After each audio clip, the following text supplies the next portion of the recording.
નમસ્તે શ્રોતા મિત્રો, દેશ દુનિયાના તાજા સમાચારો અને ખેડૂતલક્ષી સમાચારો વિશે આપણે આજના વિડીયોમાં વિગતવાર જાણવાના છીએ। તો મિત્રો, વિડીયોમાં અંત સુધી બન્યા રહેજો અને ગુજ્જુ સંદેશ ચેનલ પર નવા છો તો ચેનલને સબસ્ક્રાઇબ કરી ચેનલ સાથે જોડાઈ જજો, જેથી આ ચેનલ પરથી આવતા આવા ઉપયોગી વિડીયો આપને મળતા રહે।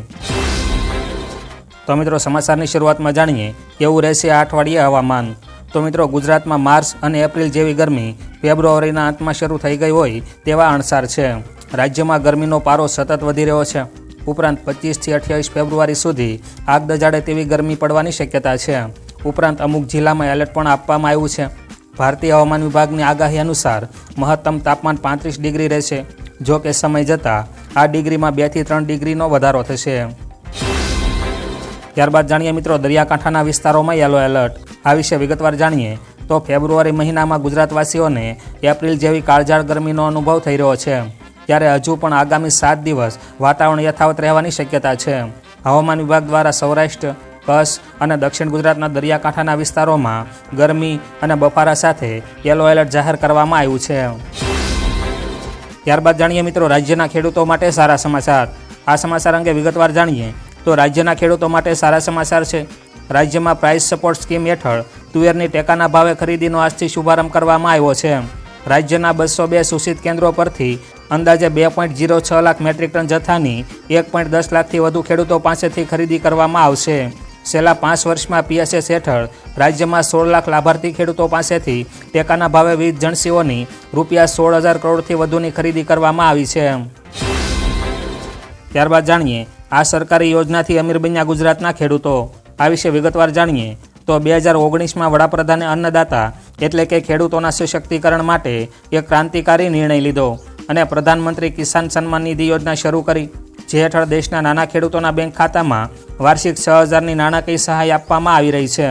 પ્રધાનમંત્રી કિસાન સન્માન નિધિ યોજના શરૂ થઈ ત્યારથી 6 વર્ષમાં રાજ્યના 66.65 લાખ ખેડૂતોને રૂપિયા 18,81,371 કરોડની સહાય પૂરી પાડવામાં આવી છે। ત્યાર પછીના સમાચાર જાણીએ 2 માર્ચે સાસણ અને 3 માર્ચે સોમનાથ જશે પ્રધાનમંત્રી મોદી। આ અંગે વધુ જાણીએ તો લોકસભા ચૂંટણી, દિલ્હી વિધાનસભા તેમજ સ્થાનિક સ્વરાજની ચૂંટણીમાં ભાજપની જીત બાદ વડાપ્રધાન નરેન્દ્ર મોદી પહેલીવાર ગુજરાતની મુલાકાતે આવી રહ્યા છે। તેઓ 2 માર્ચના રોજ સાસણ અને 3 માર્ચના રોજ સોમનાથ જશે। સાસણમાં સિંહ દર્શન બાદ સોમનાથમાં મહાદેવના દર્શન કરશે। આ ઉપરાંત સોમનાથમાં વિવિધ વિકાસ કાર્યના ખાતમુહૂર્ત અને લોકાર્પણ કરશે। ત્યારબાદ જાણીએ કિસાન સન્માન નિધિ યોજનાનો 19મો હપ્તો જાહેર। આ અંગે વધુ જાણીએ તો પ્રધાનમંત્રી મોદી બિહારના ભાગલપુરમાં આયોજિત એક ખાસ કાર્યક્રમમાં પીએમ કિસાન સન્માન નિધિ યોજનાનો 19મો હપ્તો જાહેર કર્યો હતો, જેમાં દેશના 9.8 કરોડથી વધુ ખેડૂતોને રૂપિયા 22,000 કરોડથી વધુની સહાયની ચૂકવણી સીધા તેમના બેંક ખાતામાં જમા થઈ છે। ગુજરાતના 51.41 લાખથી વધુ ખેડૂતોને રૂપિયા 1,148 કરોડથી વધુ ચૂકવાયા હતા। ગાંધીનગર ખાતે કિસાન સન્માન સમારોહ અંતર્ગત અહીં સીએમ હાજર રહ્યા હતા। ત્યાર પછીના સમાચાર જોઈએ સરકારની સ્માર્ટ મીટર સાથે સ્માર્ટ ગેમ।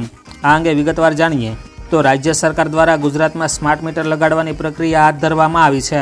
સ્માર્ટ મીટર બાબતે નાગરિકોને પ્રોત્સાહિત કરવા બપોરના સમયે સોલાર ઉર્જાથી વીજ ઉત્પાદન થતું હોવાથી રાજ્ય સરકાર બપોરે 11 થી 3 કલાક દરમિયાન જે યુનિટ વપરાય તે માટે પ્રતિ યુનિટ 0.45 પૈસા રાહત આપવાની દરખાસ્ત જર્કમાં કરી છે।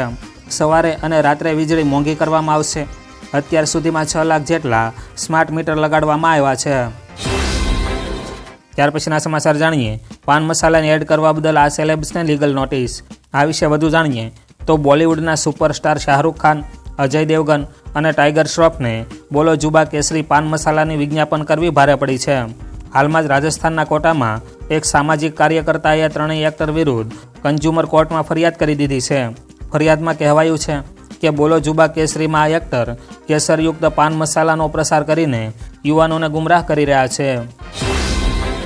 ત્યાર પછીના સમાચાર જાણીએ 614 વર્ષ બાદ અમદાવાદમાં નગરદેવી ભદ્રકાળીની નગરયાત્રા। આ વિશે વિગતવાર જાણીએ તો અમદાવાદમાં 26 ફેબ્રુઆરીએ નગરદેવી ભદ્રકાળીની ભવ્ય નગરયાત્રા યોજાશે। 6.25 કિમી લાંબી યાત્રા માણેક ચોક, એએમસી ઓફિસ અને જગન્નાથ મંદિર જેવા સ્થળોથી પસાર થશે, જેને લઈને પોલીસ તંત્રએ ટ્રાફિક અને સુરક્ષાની ખાસ વ્યવસ્થા ગોઠવી છે।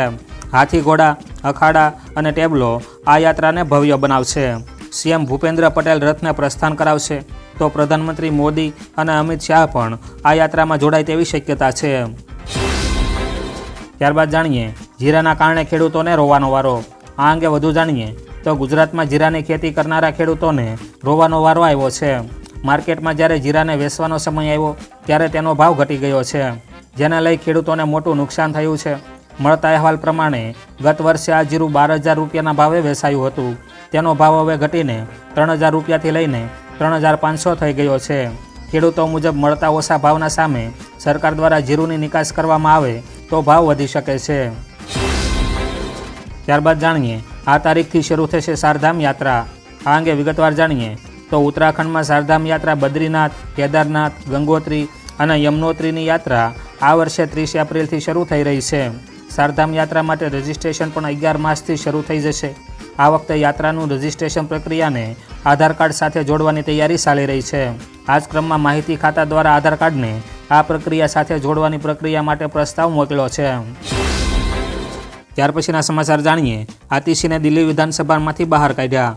આ વિશે વધુ જાણીએ તો દિલ્હી વિધાનસભામાં થયેલા હંગામાને કારણે સ્પીકર વિજેન્દ્ર ગુપ્તાએ મોટી કાર્યવાહી કરી છે. વિપક્ષના નેતા આતિશીને સસ્પેન્ડ કરવામાં આવ્યા છે. માર્શલો બોલાવીને આતિશી અને ગોપાલ રાય સહિત આપના 13 સભ્યોને બહાર કાઢવામાં આવ્યા છે. તેમને આખા દિવસ માટે સસ્પેન્ડ કરી દીધા છે. ભાજપના ધારાસભ્યો ગૃહમાં મોદી મોદીના નારા લગાવી રહ્યા છે. ત્યાર પછીના સમાચાર જોઈએ લેન્ડ ફોર જોબ કેસમાં લાલુ પરિવારને ઝટકો. આ અંગે વધુ જાણીએ તો લેન્ડ ફોર જોબ કેસમાં મંગળવારે દિલ્હીની રાઉજ એવન્યુ કોર્ટે લાલુ પરિવારને ઝટકો આપ્યો છે.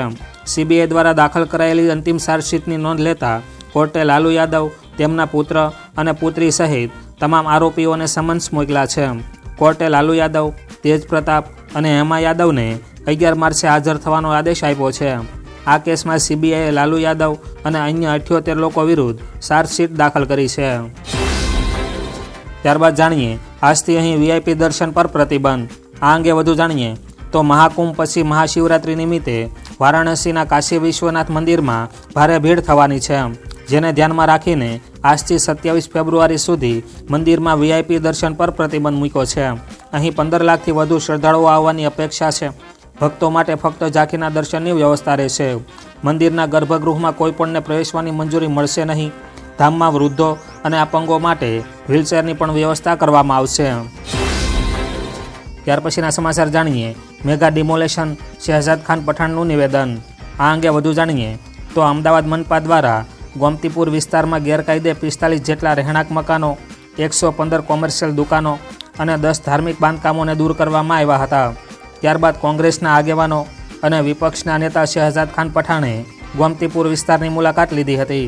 શહેજાદ ખાન પઠાણે કહ્યું કે સત્તાધારી પક્ષ દ્વારા વોટની રાજનીતિ માટે ચોક્કસ વિસ્તારોને ટાર્ગેટ કરવામાં આવે છે.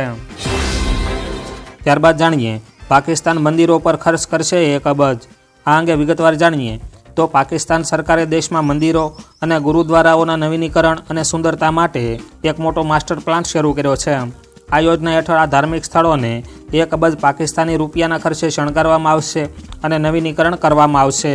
આ યોજના હેઠળ આ ધાર્મિક સ્થળોને 1 અબજ પાકિસ્તાની રૂપિયાના ખર્ચે શણગારવામાં આવશે અને આ ધાર્મિક સ્થળોને સુંદર બનાવવામાં આવશે. ત્યારબાદ જાણીએ શિવરાત્રિ મેળામાં ભાવિકોનું ઘોડાપૂર. આ અંગે વધુ જાણીએ તો જૂનાગઢના શિવરાત્રિ મેળાનો 3જો દિવસ ભક્તિમય માહોલમાં ઉજવાઈ રહ્યો છે.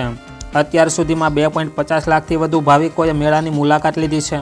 56 એકર વિસ્તારમાં પથરાયેલા મેળામાં નાગા સાધુઓ આકર્ષણનું કેન્દ્ર બન્યા છે.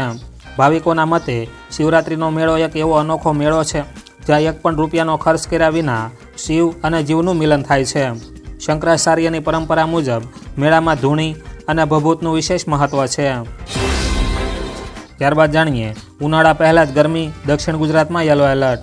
આ અંગે વધુ જાણીએ તો ગુજરાતમાં ઉનાળા પહેલાં જ તાપમાન ઉસકાતા ગરમીનો અનુભવ થઈ રહ્યો છે. ખાસ કરીને અમદાવાદ, વડોદરા અને સુરતમાં 35થી 36 ડિગ્રી તાપમાન નોંધાયું છે. શિવરાત્રિ બાદ સમગ્ર રાજ્યમાં ગરમીમાં વધારો થવાની આગાહી છે. અત્યારે પણ બપોરના સમયે તાપમાન ઊંચું રહેતા લોકો ત્રાહિમામ પોકારી રહ્યા છે. આગામી દિવસોમાં કાળઝાળ ગરમીમાં બહાર નીકળવું મુશ્કેલ બની શકે છે. ત્યારબાદ જાણીએ અમદાવાદમાં થશે CWCની બેઠક. આ વિશે વધુ જાણીએ તો અમદાવાદમાં આવનારી 8 અને 9 એપ્રિલના રોજ કોંગ્રેસ વર્કિંગ કમિટીની બેઠક યોજાશે. ગુજરાત પ્રદેશ કોંગ્રેસ સમિતિના પ્રમુખ શક્તિસિંહ ગોહિલે પત્રકાર પરિષદમાં આ માહિતી જણાવી હતી. દરમિયાન તેમણે કહ્યું કે સમગ્ર ગુજરાતીઓ આ વાતનું ગૌરવ લેશે. અખિલ ભારતીય કોંગ્રેસના રાષ્ટ્રીય અધિવેશન વિશે વધુ માહિતી આવનારા સમયમાં જાહેર કરાશે. ત્યારબાદ જાણીએ ગુજરાતના 21 માછીમારો પાકિસ્તાનમાંથી મુક્ત. આ અંગે વધુ જાણીએ તો પાકિસ્તાને 22 ભારતીય માછીમારોને મુક્ત કર્યા છે, જેમાં 21 માછીમારો ગુજરાતના છે. વાઘા બોર્ડરથી તેઓ ટ્રેન મારફતે વડોદરા પહોંચ્યા છે, જ્યાં મેડિકલ ચેકઅપ બાદ બસ દ્વારા વતન રવાના કરવામાં આવ્યા છે. આમાં 15 ગીર સોમનાથના, 3 દ્વારકાના અને 3 દીવના છે. દરિયામાં માછલી પકડતા ગુલામ બનાવાયેલા માછીમારોને આખરે સ્વતંત્રતા મળતા વતનમાં હોળી પહેલાં જ દિવાળી જેવો ઉત્સવનો માહોલ સર્જાયો છે. ત્યાર પછીના સમાચાર જોઈએ. મહિલાઓના સીસીટીવી વેચવાના કૌભાંડમાં મોટો ખુલાસો. આ અંગે વધુ જાણીએ તો રાજકોટની હોસ્પિટલના મહિલાઓના ચેકઅપ સમયના સીસીટીવી ફૂટેજ વેચવાના કૌભાંડમાં મોટો ખુલાસો થયો છે. સાયબર ક્રાઇમે ધરપકડ કરાયેલા રાયન પરેરા, પરિત ધામેલિયા અને વૈભવ માન છેલ્લા 1 વર્ષથી ટેલિગ્રામ મારફતે ન્યૂડ વિડીયો વેચતા હોવાનું સામે આવ્યું છે. આરોપીઓએ પુરાવા નષ્ટ કરવા માટે ફોન અને લેપટોપ ફોર્મેટ કર્યા, પરંતુ પોલીસે ડેટા રિકવર કરવાનો પ્રયાસ શરૂ કર્યો. કોર્ટે આરોપીઓને રિમાન્ડ પર મોકલ્યા છે. તો શ્રોતા મિત્રો, દેશ દુનિયાના તાજા સમાચારો અને ખેડૂતલક્ષી સમાચારોના આજના વિડીયોમાં બસ આટલું જ. આપને વિડીયો ઉપયોગી લાગ્યો હોય તો વિડીયોને લાઇક કરજો. આ વિડીયોને આપના મિત્રો દોસ્તો સાથે શેર કરજો અને ગુજ્જુ સંદેશ ચેનલ પર નવા છો તો ચેનલને સબસ્ક્રાઇબ કરી ચેનલ સાથે જોડાઈ દેજો, જેથી આ ચેનલ પરથી આવતા આવા તાજા અને ઉપયોગી સમાચારોના વિડીયોની અપડેટ આપને સમયસર મળતી રહે. તો ફરી મળીશું નવા વિડીયોમાં નવા સમાચારો સાથે. તો ત્યાં સુધી રજા લઈએ. આવજો.